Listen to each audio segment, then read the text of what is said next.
ಹೇ hi hello ನಮಸ್ಕಾರ ಕರ್ನಾಟಕ. ನಾನು ನಿಮ್ಮ ಮಿಸ್ಟರ್ ಕನ್ನಡ ಕ್ರಿಯೇಟರ್. ಎಲ್ಲರೂ ಹೇಗಿದ್ದೀರಾ? ಎಲ್ಲರೂ ಚೆನ್ನಾಗಿದ್ದೀರಾ ಅಂತ ಅನ್ಕೊಂಡಿದ್ದೀನಿ. ನಾನು ಸಖತ್ತಾಗಿದ್ದೀನಿ. ನಿಮಗೆ ಒಂದು ವಿಷಯ ಹೇಳಬೇಕು. ಏನು ಅಂತ ಅಂದರೆ, ನಿಮಗೆಲ್ಲ ಗೊತ್ತಿರೋದೇನೆ, R C B for sale ಅಂತ ತುಂಬ ನೋಡಿದ್ದೀರಾ ನೀವು. ತುಂಬ ಕಡೆ ನೀವು ಆ್ಯಕ್ಚುಲಿ ನ್ಯೂಸ್ ಓಡಾಡ್ತಾ ಇತ್ತು. ಅದು ಹೋದ ವರ್ಷ ಒಂದು ವರ್ಷದಿಂದನೇ RCB ಯಾವಾಗ ಸೇಲ್ ಆಗುತ್ತೆ ಅಂತ. ಆಲ್ಮೋಸ್ಟ್ ಇವಾಗ ಜಸ್ಟ್ ಆಲ್ಮೋಸ್ಟ್ ಅಲ್ಲ, ಸೇಲ್ ಆಗೋಯ್ತು.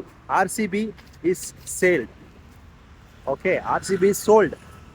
ಸೊ RCBಯ ಹೊಸ ಓನರ್ಸ್ ಯಾರು, RCB ಎಷ್ಟು ಸೇಲ್ ಆಯಿತು, ಸೊ RCBದು ವ್ಯಾಲ್ಯೂ ಏನು, ಅದನ್ನೆಲ್ಲ ನಿಮಗೆ ತಿಳಿಸ್ಬೇಕು ಅಂತಲೇ ಬಂದಿದ್ದೀನಿ ಇವತ್ತು. ಸೊ RCB ರೆಕಾರ್ಡ್ಗೆ ಸೇಲ್ ಆಗಿದೆ. ಅಂದರೆ ನನ್ನ ಪ್ರಕಾರ ಕಡಿಮೆಗೆ ಸೇಲ್ ಆಗಿದೆ.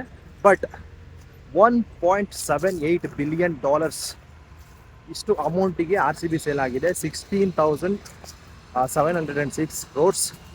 ಸೊ ಇಷ್ಟು ಅಮೌಂಟಿಗೆ RCB ಸೇಲ್ ಆಗಿದೆ. RCBನ ತಗೊಂಡಿರೋ ಓನರ್ಸ್ ಯಾರು ಅಂತ ಅಂದರೆ, ಆದಿತ್ಯ ಬಿರ್ಲಾ ಗ್ರೂಪ್ ಅವರ ಓನರ್ ಆದಂತಹ ಅವರು 4 ಮೆಂಬರ್ಸ್ ಜೊತೆಗೆ ಪಾರ್ಟ್ನರ್ಶಿಪ್ ಮಾಡಿಕೊಂಡು, ಸೊ ಅವರು ಪಾರ್ಟ್ನರ್ಶಿಪ್ಪಲ್ಲಿ ತೊಗೊಂಡಿರೋದು. ಬಟ್ ದ ಚೇರ್ಮನ್ ಆಗಿ ಆರ್ಯಮಾನ್ ಬಿರ್ಲಾ ಅವರು ಆಗಿದ್ದಾರೆ. ಚೇರ್ಮನ್ ಆಗಿ ಆದಿತ್ಯ ಬಿರ್ಲಾ ಗ್ರೂಪ್ ಅವರ ಕಡೆಯಿಂದನೇ ಆರ್ಯಮಾನ್ ಬಿರ್ಲಾ ಅವರು ಸೆಲೆಕ್ಟ್ ಆಗಿದ್ದಾರೆ. ಸೆಲೆಕ್ಟ್ ಇಲ್ಲ, ಅವರು ಸೈನ್ ಮಾಡಿದ್ದಾರೆ. RCBಯ ಚೇರ್ಮನ್, ಹೊಸ ಚೇರ್ಮನ್ ಆರ್ಯಮಾನ್ ಬಿರ್ಲಾ, ಆದಿತ್ಯ ಬಿರ್ಲಾ ಗ್ರೂಪ್ ಕಡೆಯಿಂದ.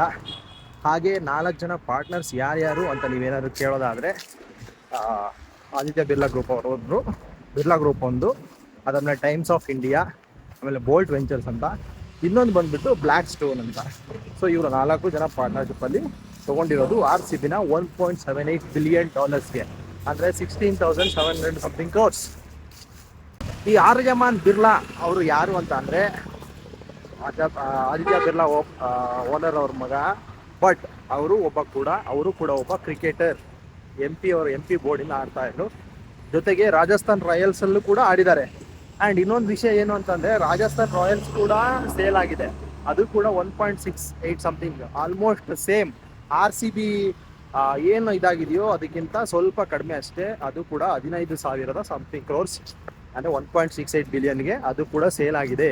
ಯಾಕೆ ಎರಡು ಒಂದೇ ಥರ ಅಂದರೆ ಅಷ್ಟು ಬೆಲೆ ಬಾಳುತ್ತಾ? RCBಗಿಂತ ಜಾಸ್ತಿ, ಲೈಕ್ RCB ಅಷ್ಟೇ ಕೂಡ ಬೆಳೆ ಬಾಳುತ್ತಾ, ಅಥವಾ ರಾಜಸ್ಥಾನ್ ರಾಯಲ್ಸ್ ಕೂಡ ಬೆಳೆ ಬಾಳುತ್ತಾ ಅಂದರೆ, ಯಾಕೆ ಅಂತ ಅಂದರೆ, ಅವರು ಜಾಸ್ತಿ ಸ್ಪೆಂಡ್ ಮಾಡಲ್ಲ ಟೀಮ್ಸ್ ಮೇಲೆ, ಫ್ರಾಂಚೈಸ್ ಮೇಲೆ ಜಾಸ್ತಿ ಖರ್ಚು ಮಾಡಲ್ಲ, ಎಕ್ಸ್ಪೆಂಡಿಚರ್ ಕಡಿಮೆ ಇದೆ. ಬಟ್ ಅದೇ RCB ಫ್ರಾಂಚೈಸ್ ಅವರು ಎಕ್ಸ್ಪೆಂಡಿಚರ್ಸ್ ತುಂಬ ಜಾಸ್ತಿ ಇದೆ, ಆದಾಯನೂ ಜಾಸ್ತಿ ಇದೆ, ಅದ್ರ ಜೊತೆಗೆ ಎಕ್ಸ್ಪೆಂಡಿಚರ್ಸು ಜಾಸ್ತಿ ಇದೆ. ನಿಮಗೆ ಗೊತ್ತು, ಅನ್ಬಾಕ್ಸ್ ಇವೆಂಟ್ನ ಎಲ್ಲ IPL ಟೀಮ್ಗಿಂತ ಗ್ರ್ಯಾಂಡಾಗಿ ಸೆಲೆಬ್ರೇಟ್ ಮಾಡೋದು ಯಾರು ಅಂದರೆ RCB. ಅದೇ ಥರನೇ ಎಕ್ಸ್ಪೆಂಡಿಚರ್ ಕೂಡ RCB ಟೀಮ್ದು ತುಂಬ ಜಾಸ್ತಿ, ಅಂದರೆ ತುಂಬ ಜಾಸ್ತಿ. ಸೊ ಅದಕ್ಕೋಸ್ಕರನೇ 1.78 ಬಿಲಿಯನ್ಗೆ RCB ಸೋಲ್ಡ್ ಆಗಿದೆ. ಕೂಡ 1.63 ಆರ್ 1.65 ಬಿಲಿಯನ್ಗೆ ಅದು ಕೂಡ ಸೇಲ್ ಆಗಿದೆ. The new owner is Aryaman Birla group ಕಡೆಯವರು. ಆರ್ಯಮಾನ್ ಬಿರ್ಲಾ ಅವರು. ಸೊ ಅವರು ಕ್ರಿಕೆಟರ್, MP ಬೋರ್ಡಿಗೆ ಆಡಿದ್ದಾರೆ, MP ಕಡೆಯಿಂದ ಆಡ್ತಾ ಇದ್ರು. ಹಾಗೆ ರಾಜಸ್ಥಾನ್ ರಾಯಲ್ಸ್ ಕೂಡ ಆಡಿದ್ದಾರೆ. ಗೈಸ್, RCB ಸೇಲ್ ಆಗಿರೋದ್ರ ಬಗ್ಗೆ ನಿಮ್ಗೆ ಏನು ಅನ್ನಿಸ್ತಾ ಇದೆ? ವ್ಯಾಲ್ಯೂ ಕರೆಕ್ಟಾಗಿ ಹೋಗಿದೆಯಾ? ವ್ಯಾಲ್ಯೂ ಕಡಿಮೆ ಆಯಿತಾ ಅಥವಾ ವ್ಯಾಲ್ಯೂ ಜಾಸ್ತಿ ಆಯಿತಾ? ಏನು ಅನ್ನಿಸ್ತಾ ಇದೆ ನಿಮಗೆ? ಆ್ಯಂಡ್ ಆರ್ಯಮಾನ್ ಬಿರ್ಲಾ ಅವರು ಹೊಸದಾಗಿ RCB ಟೀಮ್ಗೆ ಚೇರ್ಮನ್ ಆಗಿರೋದು, ಅದು ಒಬ್ಬ ಇಂಡಿಯನ್ ಚೇರ್ಮನ್ ಆಗಿರೋದು, ನಿಮ್ಗೆ ಏನು ಅನ್ನಿಸ್ತಾ ಇದೆ? ಅದನ್ನೆಲ್ಲ ಕಮೆಂಟ್ ಮಾಡಿ. ನಮ್ಮ ಕಮೆಂಟ್ನೆಲ್ಲ ಓದಬೇಕು ಅಂತ ತುಂಬ ಆಸೆ ಆಗ್ತಾ ಇದೆ. ಆ್ಯಂಡ್ ವಿಡಿಯೋಗೆ ಸಬ್ಸ್ಕ್ರೈಬ್ ಮಾಡಿ. ವಿಡಿಯೋ ನೋಡ್ತಿರೋರು ಎಲ್ಲರೂ ನಾನ್ ಸಬ್ಸ್ಕ್ರೈಬರ್ಸೇ. 75% ಆಫ್ ದ ಪೀಪಲ್ ನೀವು ವಿಡಿಯೋ ನೋಡ್ತಾ ಇದ್ದೀರಾ, ಸಬ್ಸ್ಕ್ರೈಬ್ ಮಾಡ್ತಾ ಇಲ್ಲ. ದಯವಿಟ್ಟು ಪ್ಲೀಸ್ ಸಬ್ಸ್ಕ್ರೈಬ್ ಮಾಡಿ, ಆ್ಯಂಡ್ ವಿಡಿಯೋಗೆ ಲೈಕ್ ಮಾಡಿ, ಶೇರ್ ಮಾಡಿ. ಆ್ಯಂಡ್ ಅಲ್ಲಿ ತನಕ ಸಿಗ್ತೀನಿ. ಎಲ್ರಿಗೂ ಬಾಯ್. ಜೈ ಹಿಂದ್, ಜೈ ಕರ್ನಾಟಕ. ಮತ್ತೆ ಭೇಟಿಯಾಗೋಣ. ನಮಸ್ಕಾರ.